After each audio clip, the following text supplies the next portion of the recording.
Bom dia, meus amados irmãos. A graça para o Senhor Jesus, louvado seja sempre o nome do Senhor. Você já observou que a Escritura foi escrita, foi revelada para a igreja? Esse é um detalhe importante porque significa que quer consolo, quer exortação e tudo para a edificação. A igreja é quem está recebendo a palavra, é para ela que Deus está falando. Isso faz com que a igreja ouça atentamente e aplique à sua vida tal palavra. E nós, que estamos fazendo a meditação em Romanos, temos no versículo 7 o desfecho dessa apresentação, introdução da carta de Paulo aos Romanos. Diz assim o apóstolo: a todos os amados de Deus que estais em Roma, chamados para seres santos, graça a vós outros e paz da parte de Deus, nosso Pai e do Senhor Jesus Cristo. Ao direcionar a sua palavra para a igreja, o apóstolo está dizendo que, seja lá o que ele diga, ele quer que os cristãos apliquem a sua vida.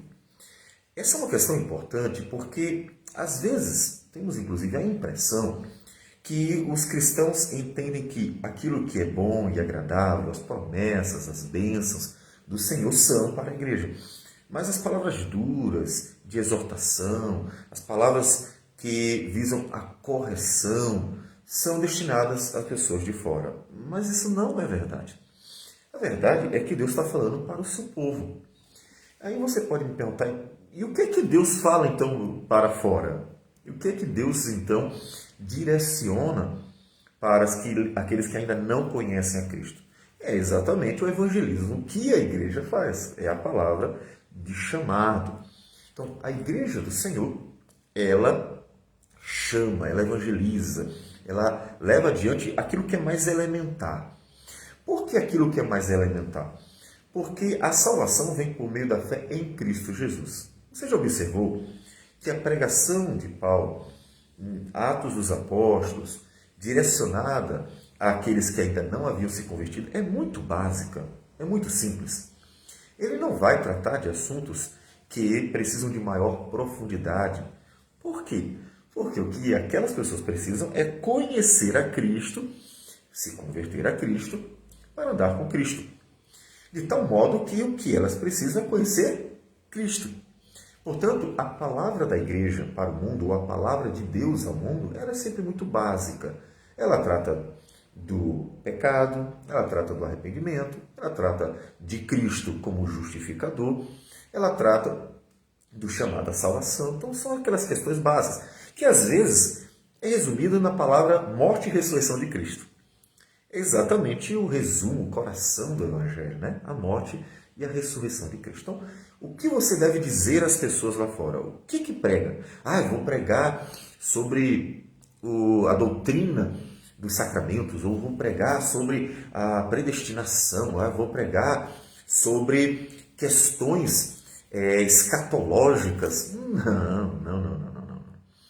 Quando você vai falar para as pessoas que ainda não conhecem a Cristo, você vai falar aquilo que é o cerne do Evangelho. Cristo Jesus, morto e ressurreto. Portanto, pregue chamando. E o resto, eu falo para quem? Você fala para a igreja. Tanto que nós vamos encontrar lá em Hebreus o autor dizendo assim, olha, tem coisas que eu não vou tratar agora porque vocês ainda estão tomando leite. Veja, se a Escritura trata cristãos, não pessoas que estão lá fora, que ainda precisam conhecer a graça redentora, mas já cristãos que já, vamos botar, até foram batizados, já tiveram o início, né, da jornada cristã. Se trata com uma certa diferença de maturidade, aqueles que ainda precisam aprender as coisas mais básicas e aqueles que já podem aprender as coisas mais avançadas, então, muito mais devemos nós entender que precisamos ensinar com certa distinção a igreja em relação às pessoas que ainda não fazem parte dela. Então, é isso que a gente deve entender. E qual é, portanto, uma grande aplicação importante para nossas vidas, o saber que tudo que Deus fala nas cartas dos apóstolos, em toda a Escritura, foi dirigida à igreja. Uma implicação muito importante é que você deve entender que Deus, tudo o que está fazendo, faz para que a igreja seja santa como o Senhor é santo. Veja, exatamente o que ele diz em seguida. Chamados para seres santos. Ou seja, o propósito de Deus é pegar este povo, que é um povo de pecadores de todo lugar, que o Senhor chamou graciosamente. Todos eles precisam ser trabalhados, todos eles precisam ser tirado deles um monte de coisa ruim. Precisam ser limpos, precisam ser lavados, precisam ser preparados. E aí o Senhor quer que isso aconteça. E para que isso aconteça, o que Deus fez? Nos deu a palavra santificadora. Nos deu o Espírito Santificador, que opera por essa palavra, falando ao coração, dando entendimento, capacidade de aplicar a própria vida, e assim vai trabalhando a vida da pessoa. Então, Deus quer santificar o povo que Ele chamou, e este povo está andando já com Cristo, mesmo que de forma visível, ou seja, na igreja visível a gente não sabe bem se alguém vai continuar, não vai continuar, vai permanecer firme com Cristo Jesus, não tem como saber. Mas é este povo que vai receber. Aqueles que vão recebendo a palavra e vão sendo santificados, vão sendo trabalhados, vão sendo moldados à imagem de Cristo Jesus, o varão perfeito, a perfeita varonilidade. Então esses vão sendo aproximados, né, daquilo que Deus quer, daquilo que é, como nós dissemos, a imagem perfeita. E qual é? Cristo Jesus. Todo mundo foi criado à imagem de Deus. Todavia, a santificação, ela é a restauração plena, né? Ela é a purificação dessa imagem. Então, nós vamos ser trabalhados para isso. Para quê? Para que quando Jesus voltar, ele que vai concluir a obra, né? 1 Coríntios 15, é o texto que mais claramente, né, vai mostrar isso. Deus vai nos transformar de uma vez por todas. Ou seja, vamos ser santificados de tal modo que não haverá mais pecado de fato. Porque hoje nós estamos sendo trabalhados por Deus, mas você mesmo vai dizer assim: pastor, eu sei que Deus está trabalhando na minha vida, eu tenho visto desde o começo como Deus está me santificando, Deus está operando no meu viver, mas ainda vejo pecado aqui, pecado ali, ainda vejo que eu falho por sentimentos, por pensamentos, por palavras, por atitudes. Eu ainda vejo. Então você está vendo que ainda estamos vivendo nessa realidade como pecadores. Enquanto Jesus não voltar, não tem como ser diferente. Então, quando chegar lá, ou seja, quando Jesus voltar, aí sim, a obra vai estar completa. Para quê? Para vivermos eternamente numa restauração da criação, né? Uma criação perfeita, em que tudo será finalmente pleno, perfeito e maravilhoso. Essa é a nossa esperança. Então, a Escritura nos foi dada para isso. Quando você pensar na palavra de Deus, você deve pensar, a palavra de Deus foi dada à igreja, chamada pelo apóstolo Paulo a Timóteo, escrevendo, como coluna e baluarte da verdade. A palavra foi dada à igreja para santificá-la, para purificá-la. Claro, para alimentar a sua esperança, para fortalecê-la diante dos desafios, foi dada à igreja. E, como nós falamos, e os demais? Ouvem o quê? A Bíblia não foi escrita para as pessoas que não estão dentro da igreja? A Bíblia foi escrita para a igreja. Mas os outros? Esses outros vão ouvindo, os que vão sendo chamados, vão ouvindo o quê? Aquilo que Deus ensinou à igreja a dizer. O quê? O Evangelho, o cerne básico do Evangelho. Cristo Jesus, que é o fundamento, morto e ressurreto. Então, crendo em Jesus, você pode ver a pregação do apóstolo Pedro, lá em Atos capítulo 2, e também no restante do livro de Atos, vamos tendo como eles evangelizavam. E você vê tudo muito básico. Por quê? Porque não é para discutir teologia com quem nem sequer se converteu ainda. Né? Por favor, vamos mostrar para eles a necessidade da conversão ao justo e justificador Jesus Cristo, Filho de Deus. Depois disso, se eles disserem assim, cremos em Jesus, Realmente cremos que Ele é o nosso Senhor e Salvador, aquele que morreu e ressuscitou para me salvar. A partir dali, começa o processo de aprendizado da palavra de Deus, no aprofundamento. Vai cada vez mais se aprofundando, aprofundando, aprofundando, até que se torne uma pessoa madura no conhecimento da Escritura. Isso vai acontecendo ao longo da vida. Então, o apóstolo está escrevendo para a igreja. Tudo aqui é para a igreja. Mas ele deu uma exortação tão dura, mas ele está escrevendo para a igreja. Mas ele falou sobre coisas que têm a ver com o mundo. Por exemplo, logo no início, quando ele começa a falar sobre a história redentora, no capítulo 1, a partir do versículo 2, sim, ele está falando para a igreja, se referindo às questões de ordem natural, comum ao mundo. Até quando eu digo natural, é porque é comum. Eu acho que o termo melhor seria comum, porque não faz parte da natureza, nem humana, nem da criação, o pecado. Mas é um acidente que entrou dentro, está fazendo parte, Então, não é a essência, tá? A essência é aquilo que, como já falamos muitas vezes, essência é tudo que não dá para ser tirado de um ser, sem que ele perca a sua identidade.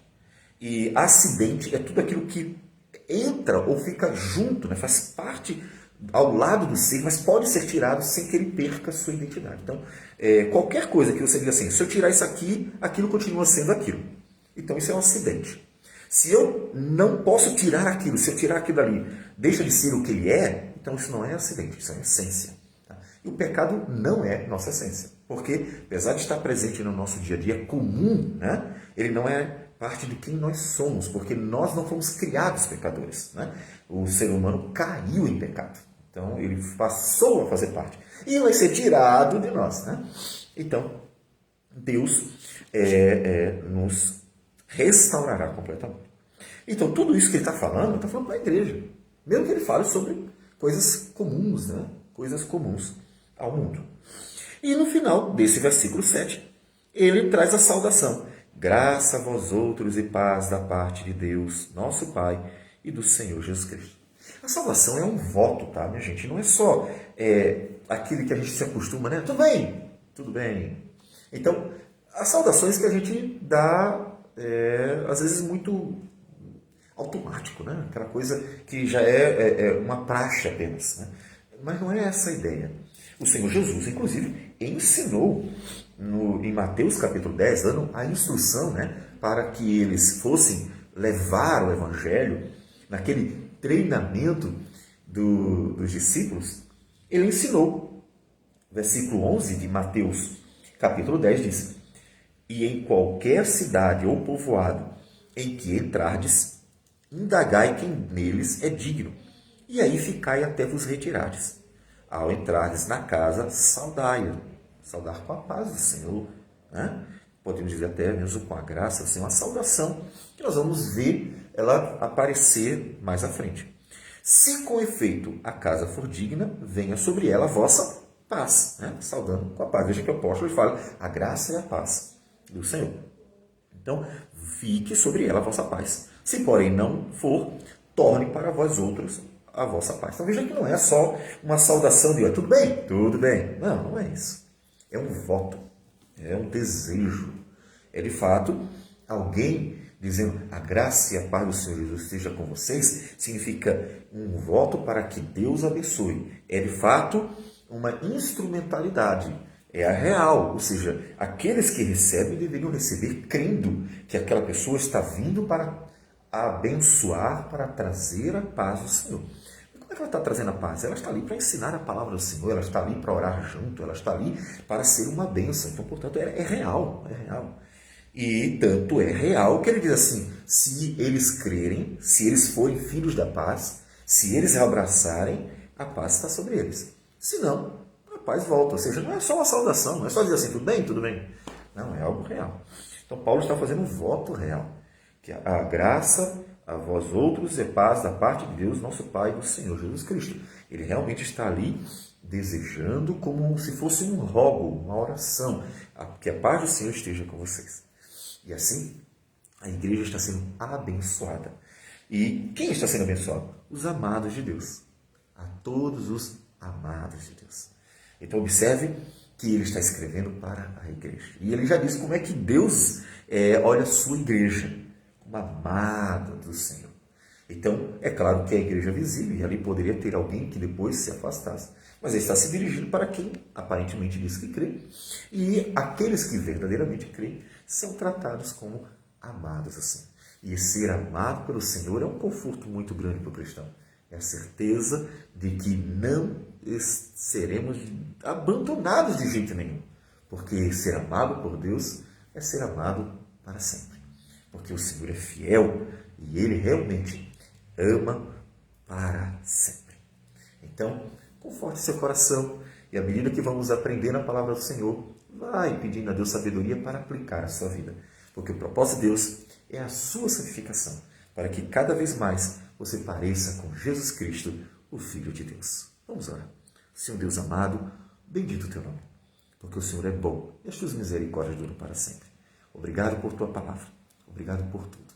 Que o Senhor seja glorificado na tua igreja, que o Senhor nos dê graça para que ela possa crescer saudável na tua palavra e forte para lutar, vencer, persistir diante das lutas da vida. Que o Senhor receba a nossa oração, nossa gratidão e tudo isso em nome do Senhor Jesus. Amém, Senhor. Que Deus abençoe a todos e tenham um bom dia.